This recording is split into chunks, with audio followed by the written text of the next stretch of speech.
Assalamualaikum warahmatullahi wabarakatuh. Selamat sore, selamat berjumpa lagi bersama Resume Fundamental Saham. Yang kita bahas adalah laporan keuangan triwulan 1 2024. Kali ini kita akan membahas SAMF dan GMTD ya. Saraswati Anugerah Makmur dan Goa Makassar Tourism Development. Analisa ini adalah bahan pemikiran tambahan, bukan perintah untuk aksi beli atau jual, karena investor itu punya pemikiran, cara, dan sistem yang berbeda-beda ya. Analisa kita ini berdasarkan analisa fundamental, khususnya value investing ya. Hari ini tanggal 3 bulan Juni 2024. Pembahasan kita memang ini dari segi yang berbeda ya, tetapi hanya kebetulan saja nanti juga kalaupun diperbandingkan pun hanya sebagai bahan pemikiran saja ya. Baik, yang pertama dulu ya. Sebelum kita melanjutkan, saya ingin menyampaikan bahwa saya sudah meletakkan link playlist ya di deskripsi. Silahkan diklik untuk melihat materi-materi yang sudah saya bahas triwulan 1 ini ya. Jadi di situ semuanya sudah ada, tinggal dicek lagi, mungkin ada yang perlu dikaji ulang ya. Kemudian apabila dirasa bermanfaat juga jangan lupa untuk klik like, subscribe, dan share. Baik, Saraswanti ya. Saraswati Anugerah Makmur Tbk ini ya adalah perusahaan yang memproduksi dan memasarkan pupuk seperti briket NPK yang dijual dengan berbagai merek ya. Highlight untuk tebu, Puklight untuk karet, dan Koka untuk tanaman kopi, dan Palmo untuk sawit ya. Itu nama-namanya berarti ya. Ada briket NPK, kemudian Highlight untuk tebu, Puklight untuk karet, Koka untuk tanaman kopi, dan Palmo untuk sawit ya. Jadi arahnya ke ini urusannya dengan agribisnis ya, obat-obat untuk tanaman. Baik, kita cek dulu bahwa harga sekarang ini dibandingkan dengan nilai perusahaannya itu sudah jauh lebih tinggi ya. Harga sekarang 705, investor menghargainya 705, sementara nilainya sebenarnya 285. Berarti harga sekarang itu 147% lebih tinggi dari nilai perusahaannya ya. Otomatis di sini ya, supaya terjadi keseimbangan, perusahaan harus meningkatkan kinerja supaya sama dengan harga yang diinginkan yang dihargai oleh investor sekarang. Kemudian dari segi keuntungan ya, dari segi keuntungan ini maksimal 760 beli, sementara harga sekarang 705, ini berarti ada diskon 7%. Kalau 7% diskonnya itu saya anggap harga sekarang adalah di harga yang wajar ya. Jadi simpulannya untuk value-nya, nilainya ini belum berada di harga yang murah ya. Dia berada di wajar, dan perusahaannya pun dihargai sudah tinggi ya.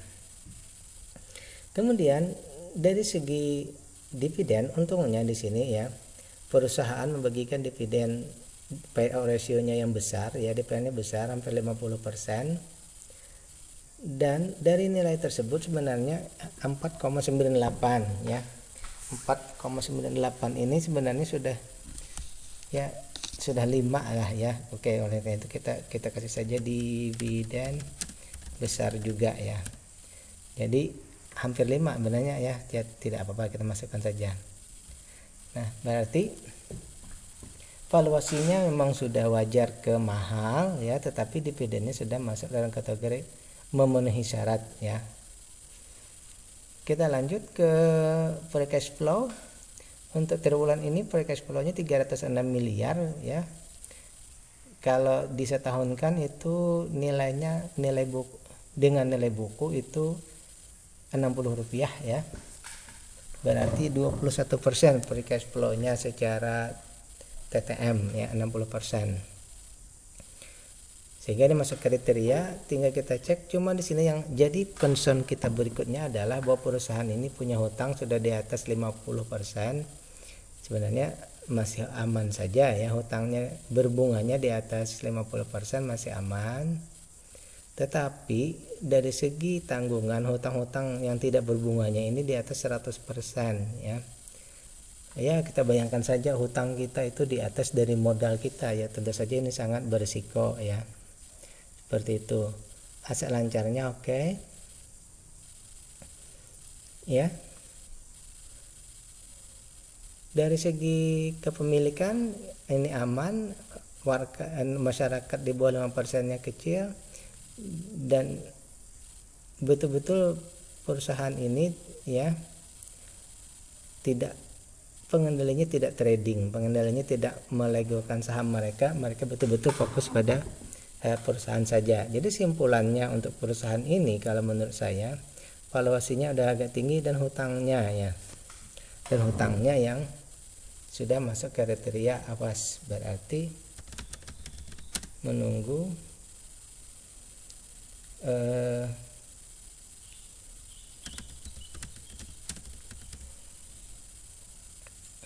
valuasi dan ketahanan membaik ya.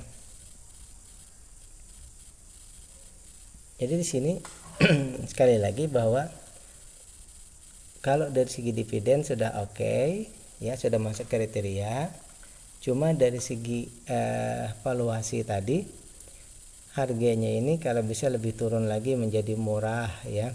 Kemudian juga pertumbuhan dari segi book value ini sudah sangat tinggi ya, di atas 2 kali lipat nih sebenarnya ya. Di atas itu kan PBP-nya 2,4 kali ya. Berarti 247%. Ini sudah sangat tinggi juga ya. Oleh karena itu simpulan saya sementara bahwa ya kita tunggu dulu sampai valuasi dan ketahanannya membaik.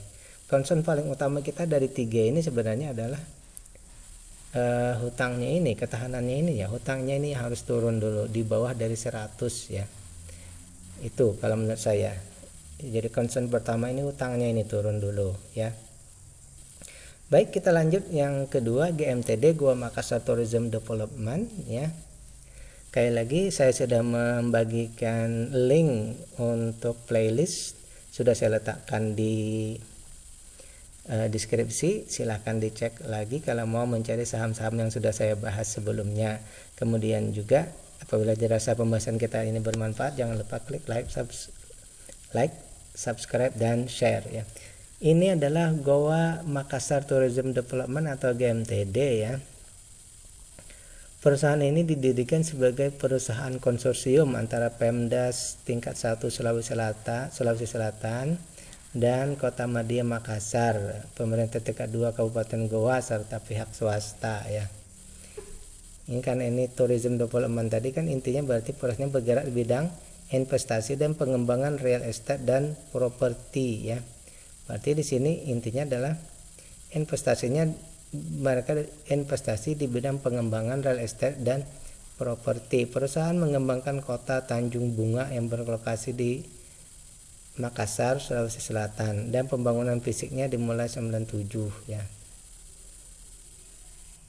Kemudian perusahaan ini juga bekerja sama dengan Lipo Karawaci, berarti LPKR ya. Sehingga ikatannya menurut pembahasan di sini bahwa LPKR ini menjadi induk usaha secara tidak langsung ya, karena ini mirip Pemda mungkin jadi tidak bisa full. Oleh karena itu mereka ada kerjasama tetapi tidak menjadi induk langsung ya. Baik, ternyata saham ini adalah urusannya dengan real estate dan properti, berarti istilahnya ini seperti pengembangan kawasan, berarti ya pengembangan kawasan terpadu. Baik, kita lihat dulu laporan keuangannya.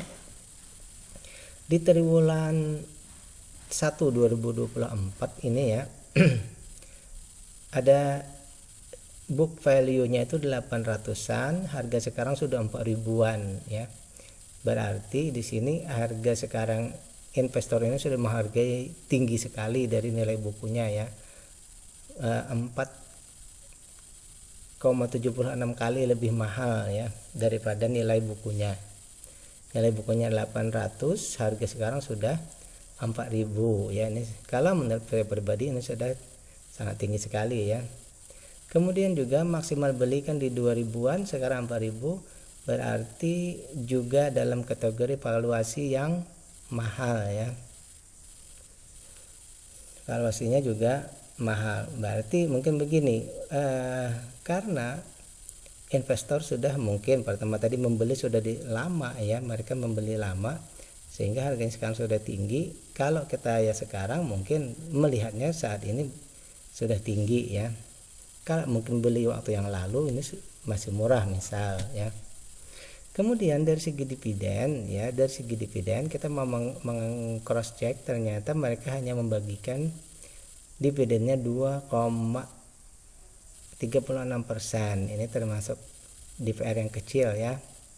Oleh karena itu juga hasilnya dividen yieldnya pun hanya 0,% ya. Data-data ini sangat perlu kita concern lebih jauh ya. Namun bagusnya bahwa perusahaan ini dari segi ketahanan mereka tidak punya hutang dan tanggungan-tanggungan mereka juga kecil. Ini perusahaan ini sangat ya istilahnya kokoh lah kalau kita katakan seperti itu ya, sehingga current ratio-nya juga besar. Oke. Dari segi free cash flow ada kelebihan 29 miliar di triwulan 1 atau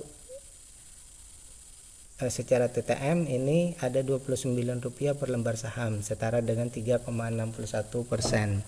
Masih ada kelebihan ya. Jadi wajar saja kalau misalnya DPR-nya kecil ya. Lanjut masalah kepengendalian tadi, jelas bahwa karena ini milik BUMD ya, milik BUMD, jadi tidak, tentu saja pengendali tidak trading dan masyarakat pun kecil ya.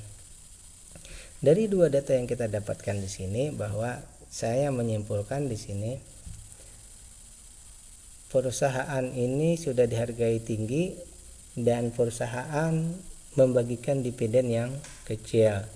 Mungkin ini terkait dengan masalah, tapi kalau melihat dari IPS 219 dibandingkan book value-nya ya, ini keuntungan dibandingkan nilai buku perusahaan ini sangat luar biasa sebenarnya ya.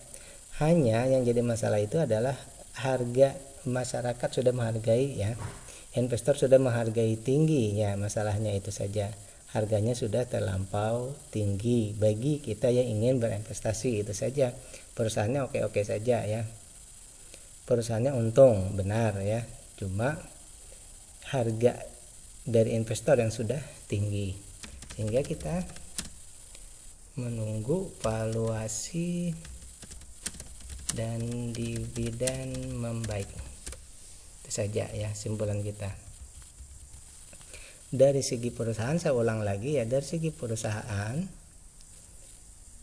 ya, untungnya sebenarnya besar kalau dibandingkan keuntungan dibandingkan dengan nilai bukunya itu sangat besar. Hanya permasalahannya investor sudah menghargainya tinggi, itu saja sebenarnya ya. Otomatis concern kita sebagai investor ya menunggu dulu harganya turun. Ini intinya adalah menunggu harganya stabil dulu ya, menjadi normal, menjadi wajar atau menjadi murah ya itu. Kemudian dari sini untuk sum F tadi juga hutang tadi ya. Kemudian untuk GMTD ini ada satu yang saya lihat di sini adalah dalam pemantauan. Nah, kalau tidak salah, kalau dalam pemantauan ini sebaiknya kita, ini kan pengumuman dari IDX atau Bursa Efek Indonesia, kalau ada saham dalam status pemantauan itu sebaiknya kita perlu juga meng-calling down diri. Kita tidak dulu masuk, kita menunggu ya. Kalau saham dalam pemantauan berarti ada proses yang harus dilewati. Kita sebaiknya menghindari dulu ya sahamnya seperti ini. Kecuali kalau pemantauannya sudah dicabut, misal ya, baru kita memikirkan lebih jauh lagi. Oke, demikian pembahasan kita. Assalamualaikum warahmatullahi wabarakatuh.